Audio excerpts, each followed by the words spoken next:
കാലങ്ങളായി ഇടതുമുന്നണി കൈവശം വെച്ചിരിക്കുന്ന വൈക്കം സീറ്റ് തിരികെ പിടിക്കാനായി ഇത്തവണ UDF രംഗത്തിറക്കിയിരിക്കുന്നത് കോൺഗ്രസിൻ്റെ നേതാവായ കെ ബിനിമോനെയാണ്. ഉമ്മൻചാണ്ടിയുടെ കല്ലറയിലെത്തി പ്രാർത്ഥനയ്ക്ക് ശേഷമാണ് അദ്ദേഹം പ്രചരണ രംഗത്തേക്ക് കിടക്കുന്നത്. ഇത്തവണ വൈക്കത്തെ ഒരു പ്രചരണ രീതി അല്ലെങ്കിൽ ഇത്തവണ അവിടെ മുന്നോട്ട് വയ്ക്കുന്ന കാര്യങ്ങൾ എങ്ങനെയാണ്? കാരണം കാലങ്ങളായി ഇടതുമുന്നണി ജയിച്ചു വന്നിരുന്ന ഇടത് സ്ഥാനാർത്ഥികൾ ജയിച്ചു വന്നിരുന്ന ഒരു മണ്ഡലമാണ് വൈക്കം. അവിടെ ഇത്തവണ എങ്ങനെയായിരിക്കും?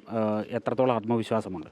100% വിജയം ഉറപ്പുവരുത്തും എന്നുള്ള ദൃഢ നിശ്ചയത്തിലാണ് ഞാനുള്ളത്. അതിൻ്റെ കാരണമെന്ന് പറഞ്ഞാൽ അവിടെയുള്ള കോൺഗ്രസിൻ്റെ സമുന്നതരായ മുഴുവൻ പ്രവർത്തകരും ഒറ്റക്കെട്ടായി എൻ്റെ പേര് നിർദ്ദേശിക്കുകയും അതിനുവേണ്ടി അഹോരാത്രം കഠിന പ്രയത്നം നടത്തിയിട്ടുണ്ട്. അതിൻ്റെ ഫലമായിട്ടാണ് എനിക്കിങ്ങനെ ഒരു സ്ഥാനാർത്ഥിത്വം ലഭിച്ചത്. വളരെ സാധാരണക്കാരനായ എനിക്ക് യൂത്ത് കോൺഗ്രസിലും KSUവിലും അതുപോലെ ഒരു പഞ്ചായത്ത് ജനപ്രതിനിധിയായി 2 ടേം മത്സരിക്കുകയും ഇപ്പോൾ തലയാഴം ഗ്രാമപഞ്ചായത്ത് എൻ്റെ ഏറ്റവും പ്രിയപ്പെട്ട ഞാൻ ജനിച്ചു വളർന്ന നാടായ തലയാഴം ഗ്രാമപഞ്ചായത്തിലെ പ്രസിഡൻ്റായിരുന്നു. സാധാരണക്കാരുടെ ഒപ്പം മാത്രമേ നിലകൊണ്ടിട്ടുള്ളൂ. അതിൻ്റെ ഒരു പ്രതിഫലമായിട്ടാണ് തീർച്ചയായും ജനങ്ങളോടൊപ്പം നിന്ന് പ്രവർത്തിച്ച ബഹുമാനപ്പെട്ട ഉമ്മൻചാണ്ടി സാറിൻ്റെ മണ്ണിലാണ് നിൽക്കുന്നത്. അദ്ദേഹത്തിൻ്റെ അന്ത്യവിശ്രമം കൊള്ളുന്ന ഈ സ്ഥലത്ത് വരുമ്പോൾ ഒരു വലിയ ജനകീയ നേതാവിനെ പോലെ അദ്ദേഹത്തിനെ കണ്ടു വളർന്ന ഒരാളെന്ന നിലയിൽ നാളുകളിൽ പാവപ്പെട്ട സാധാരണക്കാരെ സഹായിക്കുന്ന ഒരു ജനപ്രതിനിധിയായി വരണം എന്നാഗ്രഹിക്കുന്നുണ്ട്. അതുപോലെ തന്നെ നമ്മുടെ ഏറ്റവും ബഹുമാന്യരായ ടീം UDF എനിക്കായി ഇങ്ങനെ ഒരു വലിയ അവസരം നൽകിയതിലും വളരെ അഭിമാനത്തോടെയാണ്. ഏറ്റവും സാധാരണക്കാർ തിങ്ങിപ്പാർക്കുന്ന വൈക്കം പോലുള്ള സ്ഥലത്ത് നിന്ന് ഒരു സാധാരണക്കാരനായ ഒരു പ്രവർത്തകനെ കോൺഗ്രസിൻ്റെ വലിയ ഉന്നതങ്ങളായിട്ടുള്ള ഒരു നിയോജക മണ്ഡലത്തിലേക്ക് മത്സരിക്കുവാൻ അവസരം തന്നത് തന്നെ വൈക്കത്തെ കോൺഗ്രസ് പാർട്ടിയുടെ അഭിമാനമാണ്. തീർച്ചയായും അവരെ അംഗീകരിച്ച കോൺഗ്രസ്സുകാരായിട്ടുള്ള പാവപ്പെട്ടവരെ അംഗീകരിച്ചതിൻ്റെ വലിയ ഒരു മാതൃകയാണ് ഞാൻ. തീർച്ചയായും എന്നിൽ അർപ്പിച്ചിട്ടുള്ള ഉത്തരവാദിത്വം 100% ആത്മാർത്ഥതയോടുകൂടി ഇവരെല്ലാം വൈക്കത്തിൻ്റെ ഒരു പ്രത്യേകത എന്ന് പറഞ്ഞാൽ ഏറ്റവും കൂടുതൽ കോൺഗ്രസ് പ്രവർത്തകർ കാര്യക്ഷമതയുള്ള പ്രവർത്തകരുള്ളതാണ്. ഇത്തവണ അത് വളരെ ഒറ്റക്കെട്ടായി ഒരു മനസ്സായി എനിക്ക് വേണ്ടി എൻ്റെ ഒപ്പം നിന്നതിൻ്റെ ഒരു ഫലമാണ് എനിക്ക് സ്ഥാനാർത്ഥിത്വം കിട്ടിയിരിക്കുന്നത്.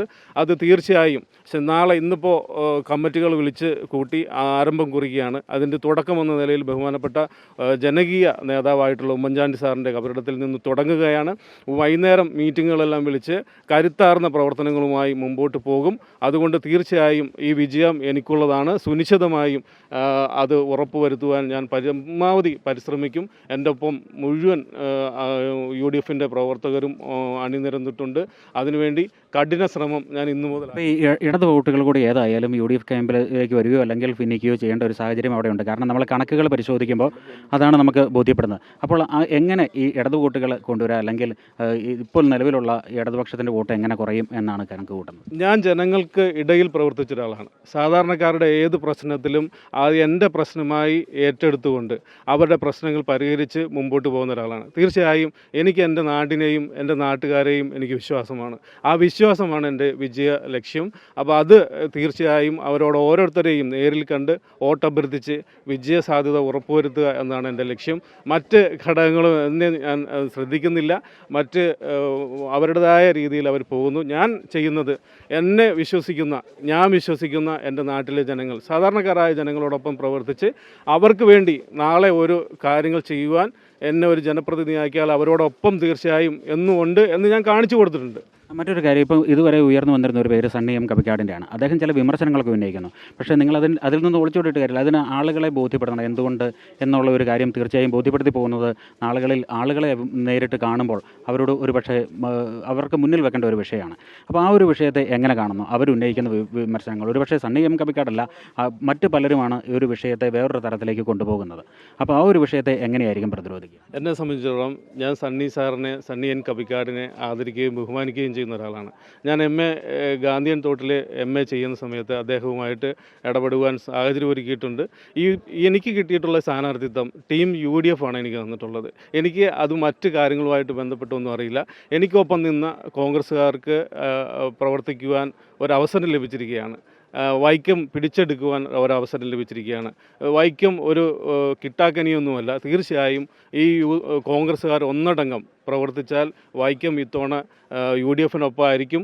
ഈ 100-110 സീറ്റുകൾ നേടി ഭരണത്തിൽ ഭരണം ഇല്ല എന്ന് ഉറപ്പുവരുത്തി UDF ഭരണത്തിൽ വരാൻ പോവുകയാണ്. അതിൻ്റെ ഒരു അണിയായി പ്രവർത്തിക്കുവാൻ എനിക്ക് അവസരം എൻ്റെ കോൺഗ്രസ് പാർട്ടിയിലെ പ്രവർത്തകർ നേടിത്തരുമെന്ന ഉത്തമ വിശ്വാസം എനിക്ക്. ഒരു കാര്യം കൂടെ, KAത് 2 തവണ അവിടെ MLA ആയിരുന്ന ആളാണ്. അദ്ദേഹം ഇപ്പം BJPയുടെ സ്ഥാനാർത്ഥിയായിട്ട് അവിടെ വരുന്നു. അത് ഗുണമായിരിക്കുമോ ദോഷമായിരിക്കുമോ? UDFിനെ സംബന്ധിച്ചിടത്തോളം ആ ഒരു ഘടകത്തെ എങ്ങനെയാണ് കാണുന്നത്? തീർച്ചയായും ഗുണമായി തന്നെ വരും എന്നാണ് ഞാൻ കണക്ക് കൂട്ടുന്നത്. അദ്ദേഹം ഒരു നിസാര 2 ടേം MLA ആയിരുന്ന ഒരാളാണ്. തീർച്ചയായും അദ്ദേഹത്തിനുള്ളൊരു സ്വാധീന വലയമുണ്ട്. ആ വലയം തീർച്ചയായും CPIക്ക് തന്നെ ദോഷമായി വരും എന്നാണ് എൻ്റെ വിശ്വാസം. അത് കൂടുതൽ എൻ്റെ വിജയത്തിനായി ഒരു പടിയായി ഞാൻ കാണും. തീർച്ചയായും വൈക്കത്ത് ഏതായാലും ടീം UDFിൻ്റെ ഒരു കൂട്ടായ പ്രവർത്തനത്തിലൂടെ ഒരു വിജയം നേടിയെടുക്കാം എന്ന് തന്നെയാണ് UDF സ്ഥാനാർത്ഥിയായ K ബിനുമോൻ കാണുന്നത്. അതോടൊപ്പം തന്നെ മുൻപ് CPIയുടെ MLA ആയിരുന്ന K അജിത്ത് ഇപ്പോൾ BJPയുടെ സ്ഥാനാർത്ഥിയായി മാറുമ്പോൾ ഇടതു കോട്ടയിൽ ഒരു വിള്ളലുണ്ടാകുമെന്നും അദ്ദേഹം കണക്കുകൂട്ടുന്നു. ക്യാമറമാൻ ജിത്തു കൃഷ്ണനൊപ്പം പ്രശാന്ത് ജോസഫ്, അമൃത ന്യൂസ്.